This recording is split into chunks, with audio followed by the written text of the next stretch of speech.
Ladies and gentlemen, what I want to talk about today is camping. When I was a kid, my family, with 4 other families, we had a summer tradition. We would drive from San Jose, California, up to Redding, where it was 120 degrees, and we'd camp on an island. It was the same island every summer near Mount Shasta.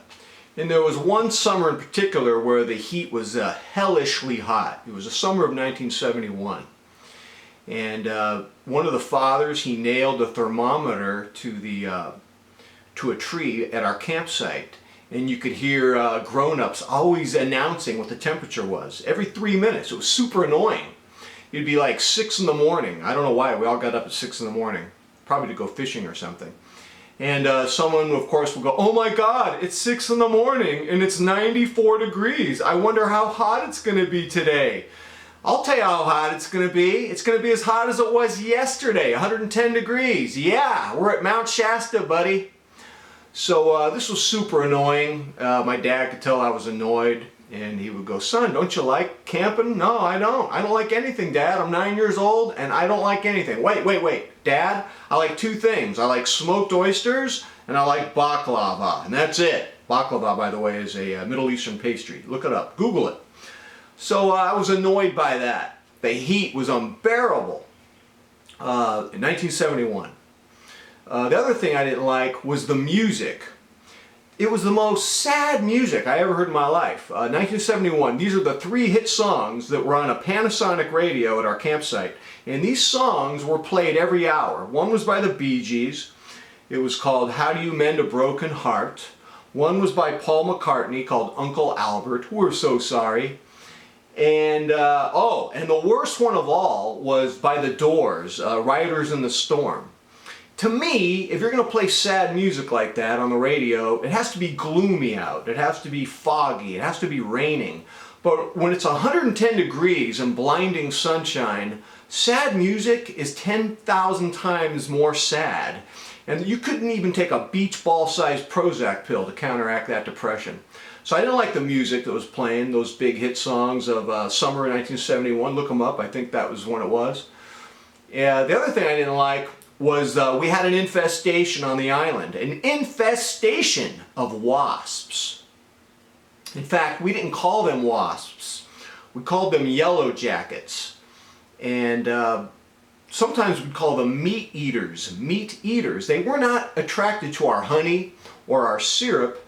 They were attracted to our proteins. We had bacon, pork chops, steak, chicken livers. We used chicken livers for going fishing.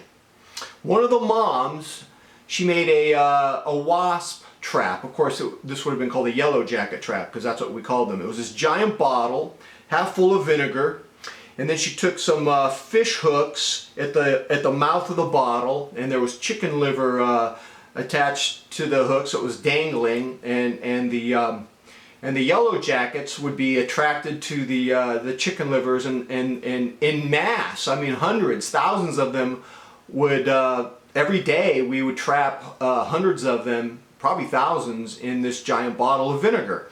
And the mom who made the trap, I love this. She had to make commentary to the kids about the wasps in the trap, the yellow jackets, I should call them, because that's what we called them. We called them yellow jackets. She said, "Boys and girls," or she called us kids or guys or whatever. She said, "Look, the yellow jackets that are drowning in the vinegar, they're communicating with the outside yellow jackets that are still free." I can't stop saying wasps. "And they're warning them not to come inside. And look, some of the outside yellow jackets are listening to them and they're flying away. This is unbelievable." And I felt like saying, can I kill myself? Is this how I'm going to spend my summer, listening to some mom give me commentary on yellow jackets dying in a bottle? Is this my summer? I want out of here. Remember, I only like 2 things, smoked oysters and baklava. So I started thinking about this mom. I kind of felt sorry for her. I think she was living vicariously through the yellow jackets, because the yellow jackets had great communication skills. The ones that were dying in the vinegar were warning the ones outside to fly away, fly away. And sure enough, a lot of the ones outside would fly away. "Oh my God, I don't want a piece of that, man. I'm getting the heck out of here." So they would fly away. I think the mom in question, I think she was having problems with her husband. He was an alcoholic, and he would get drunk, and he would do really daring water skiing at the worst times ever, like at dawn or dusk or twilight. I remember twilight, we just had bats flying everywhere over the island. And one evening, as he was about to do some daredevil water skiing in a state of drunkenness, in front of everyone at the campsite, she started giving her husband a striptease. You know, she had a bikini on. She would, come on back to the campground. She started doing this dance to get him back. He wasn't even tempted. She was an attractive woman, by the way. And I was thinking, Dad, I want to get the heck out of here, man. I can't take this. I remember one day, the mom, it was an afternoon, it was 110 degrees. The mom was going off about the Yellow Jackets again, giving us commentary, the same commentary she gave us the day before about how they're communicating with one another. And I couldn't take it anymore. I went into our tent to read comic books. Most of the comic books we had in the tent were Archie comics. And the first page of every Archie's comic book was a Charles Atlas ad about this little runt named Mac, and he was with his girlfriend at the beach, and a big dude kicked sand in their face, and Mac was emasculated because his girlfriend said, "Don't bother, little boy, you know, you're done here." He lost his girlfriend, so he goes home and he buys the Charles Atlas bodybuilding dynamic tension method, and you know, now he's bulging with muscles. And you know, he returns to the beach and he gets his girlfriend back and everyone loves him. He has his Charles Atlas moment. And I'm 9 years old, and this real adolescent definition of masculinity goes right in my head. And like, I panic. Oh my God, there's like big guys out there, they're gonna try to steal my girlfriend. And it's like, I'm gonna have to get my muscles bigger than theirs. I'm 9 years old and I'm already like thinking in terms of an arms race. I gotta get my arms bigger than the next guy. And so I get out of the tent and I start working out with boulders on the coast, on the shoreline of the island. My dad goes, "What the heck are you doing? It's 110 degrees. You're like doing some kind of muscle stuff with boulders." "I gotta get ready, Dad. There's an arms race." I just saw, I talked about the Charles Atlas ad with him. He goes, "Son, you're only 9 years old. Relax, you got time to work on this." "No, I need to work on this now." So sure enough, man, I became a gym dude, man. I started working out at the gym at an early age. By the time I was 12, I was working out at the gym every day. And by the time I was 13, I was #1 in the nation in junior Olympic weightlifting. Thought I was going to be an Olympic weightlifter, you know, when I grew up. But then when I was 14, around 1976, I saw a documentary called Pumping Iron, and Arnold Schwarzenegger,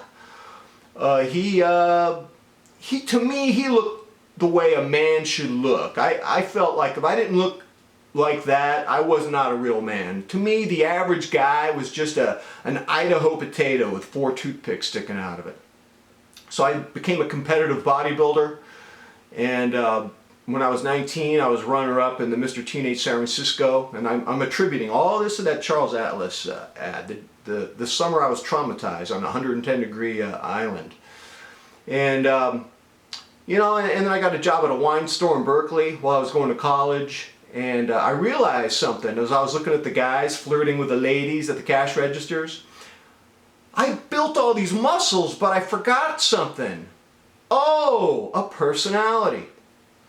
So I started realizing that muscles without a personality were worthless, and there was a new arms race in my head. I still saw competition for women as an arms race, but now it was the life of the mind. I was going to have to be funny, I was going to have to be witty, I was going to have to be able to engage in banter, I was going to have to be smart. And I just started reading books like a demon to make up for lost time. I still worked out. And I would watch David Letterman and hone my comedy and my irony and my deadpan skills. That was the new arms race. This all went back to Charles Atlas. So, you know, later on in life, I got married, I had kids, I got fat. In the last 4 months, I lost about 32 pounds or so. Don't eat gluten or sugar, don't eat baklava. And you know what's crazy? That Charles Atlas ad is still inside me. Check this out, man. Last Saturday, I was going to Trader Joe's by myself. I do shopping every Saturday morning. And I was making my second trip to the shopping cart where I bring the groceries back to the car. and I saw a reflection of myself in the Trader Joe's window. I didn't even recognize the dude. The dude was like trim, you know, the muscles looked like they were shapely again. I was having a Charles Atlas moment for a second. Wow, who's that dude, man? That's me? Wow, this whole no sugar, no gluten thing's been bearing fruit. And then I started thinking, you know what, man? People inside Trader Joe's were treating you differently. You were having a Charles Atlas moment in the Trader Joe's too. You know, like there were managers there, upper level employees there who've never spoken to you in 10 years, and they were coming up to you and calling you sir and asking you if the store was meeting all of your needs. Well, nothing meets all of my needs. I'm too needy for that, but yes, I like your store, sir.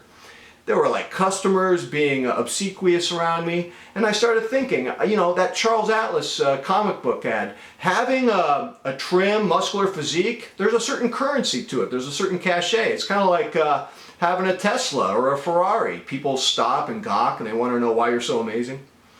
Well, no, obviously I'm joking about that because I'm pretty humble. I'm pretty old. I think this is my last lap around the track of looking like a Charles Atlas situation. So any kind of Charles Atlas vanity I have is tempered by you know, the humility of getting older. All right, ladies and gentlemen, be into yourself a little bit, but don't be too into yourself. All right, that's the lesson. I'll talk to you guys later. I'm out. Bye.